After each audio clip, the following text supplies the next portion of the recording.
Hey guys, in this video I'm talking about what to eat on a GLP-1. I'm going off of my experience and research. I did 6 months on the GLP-1 compound tirzepatide. I lost 34 pounds, met my goal weight. I've now been off the medicine more than 6 months. I would consider my experience on a GLP-1 to have been a good one. I did a lot of research along the way. I tried to really do everything right.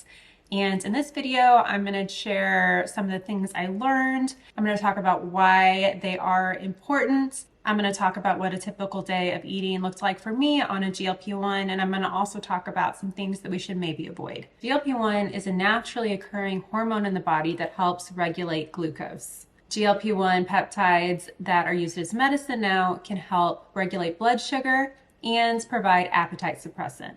They have been proven to be excellent for both diabetes treatment and weight loss treatment. They trigger the body to produce more insulin after you eat food, and they provide delayed gastric emptying. So basically, they change the way your body processes food, and they make you eat less food.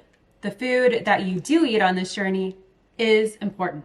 Let's talk about supplements. My personal opinion is that supplements are so helpful, almost necessary on this journey. We're eating a lot less when we're on a GLP-1, so we need to make sure what we are eating is very nutrient dense. While you're on a GLP-1, because you're not eating a ton, that appetite suppressant is a wonderful thing, but it does limit you.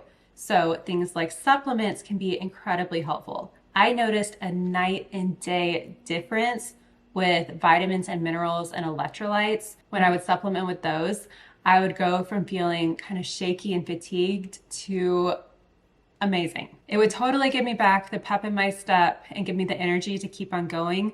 Now, I was having to take like 5 different things. Fortunately, we now have Replenza. That brings me to my sponsor for today's video, Replenza. Replenza is a GLP-1 supportive supplement. You can get it in the powder form that can easily mix into a yummy drink, or you can get it in tablet form if you would rather just do that. Replenza has 22 vitamins, and it includes B12, which can help give you energy, D3 for bone and immune function, and magnesium for muscle and nerve function. I also found that having magnesium added to my diet helped with my sleep. In addition, it has collagen, which can help with skin elasticity. That's a big deal because loose skin is so common on a GLP-1. When you're losing weight and a large amount of weight or losing weight fast, loose skin can happen, so collagen is important. It has digestive enzymes and prebiotics, which can help with digestion. Nausea and constipation are very common on a GLP-1, so I love that these provide that. Instead of taking like 5 different vitamin pills and an electrolyte drink and putting collagen and things, I love that this is kind of just like an all-in-one option to support GLP-1 users. I think it is just great. It has 0 sugar. It's sweet, but not too sweet, and it tastes kind of fruity.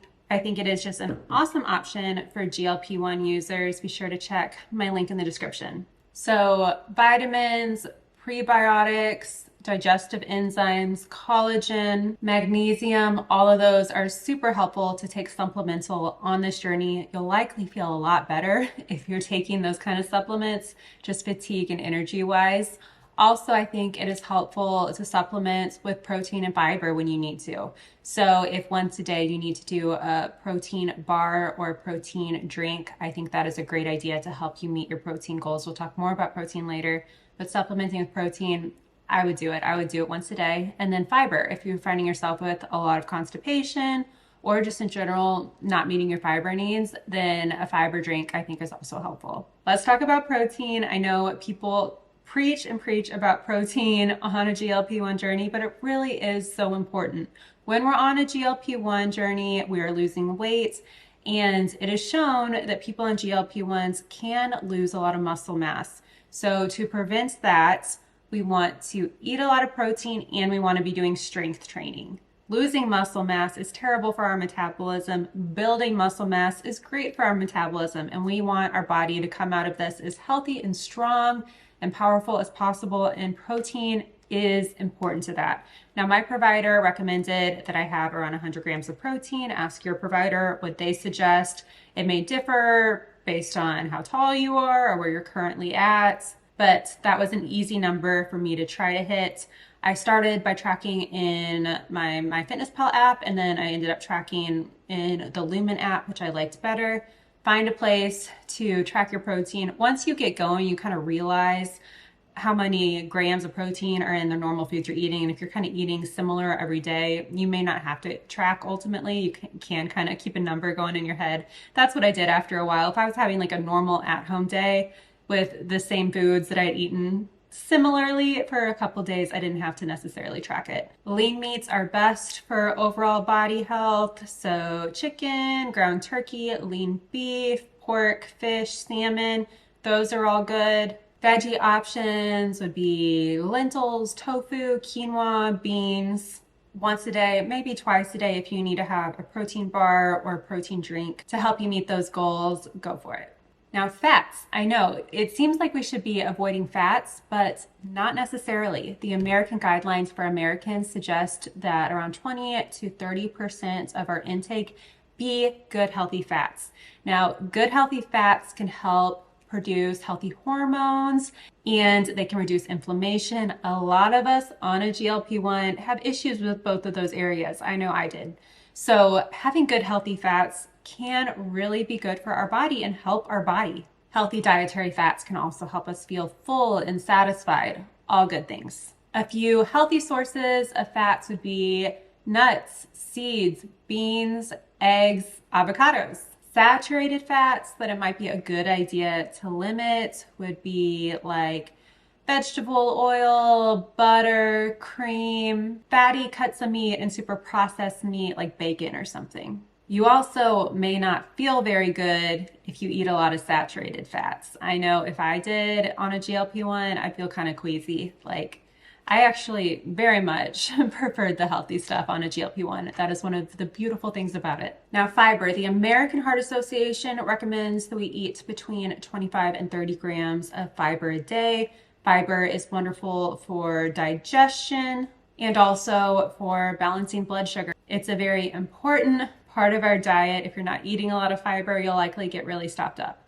So fiber is great. Also, a lot of fiber-rich foods provide us a lot of vitamins and minerals. Most vegetables are just packed with fiber. Beans are packed with fiber. Make sure you get your fiber in. If you need to supplement with fiber a little bit on this journey, go for it. When planning my meals on a GLP-1, I tried to include a protein, fiber, and fats whenever possible. My biggest goal though was always the protein. If I was just not hungry at all, I tried to just eat my protein and then supplements in the other areas when I needed to. We know that water is crucial to weight loss. The researchers at Ohio State University specifically recommend that people on GLP-1s get at least 64 ounces a day.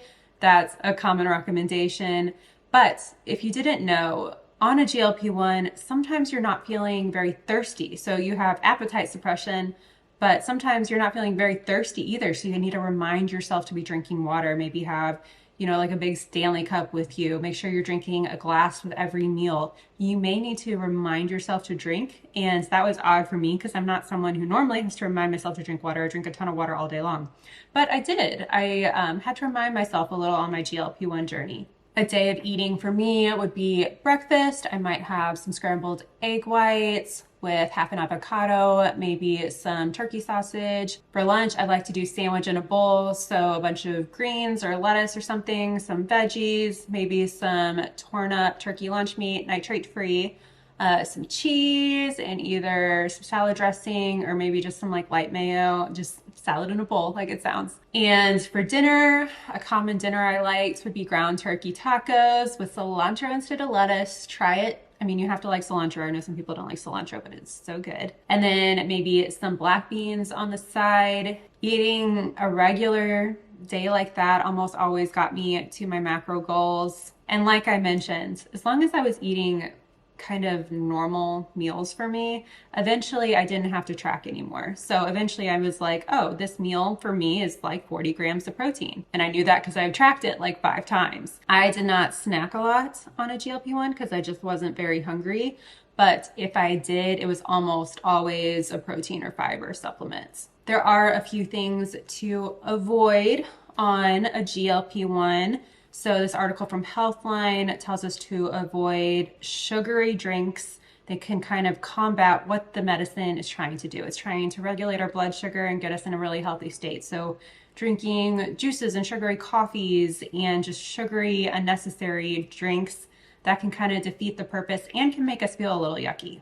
It also suggests that we avoid refined carbs like white bread and white rice. And to me, eating those are kind of a waste on a GLP-1. You're only so hungry. So what you do fill up your belly with, you want it to be good for you, you know? This article by WebMD suggests that we avoid foods that are high in saturated fats and high in fried food. Now, let me tell you, I did not feel good on a GLP-1 when I would eat fried food. I just tried it a couple times, but every time I was just, I felt so queasy. And I feel like I managed my side effects pretty well on my GLP-1, but there were certain things, and fried food was one of them, that just made me feel awful. And fried food in general is harder to digest. And when that fried food is just sitting in your belly because of delayed gastric emptying, it does not feel good. So my suggestion, based off my experience as well, is to avoid fried food because it just did not sit well with me. All right, that will be it for this video. I hope it was helpful to you. If you are on a GLP-1, this is all based off of my experience and research. Obviously, be in constant contact with your provider. Ask them any questions you want. If there's anything you want to chat about though, or want any meal ideas or have any questions for me, feel free to leave it in the comments. I love to chat in the comments. I'd also love to hear where you're at with your GLP-1 journey. Please give this video a thumbs up. It really helps my channel, and please subscribe if you have not already. I will see you in my next video.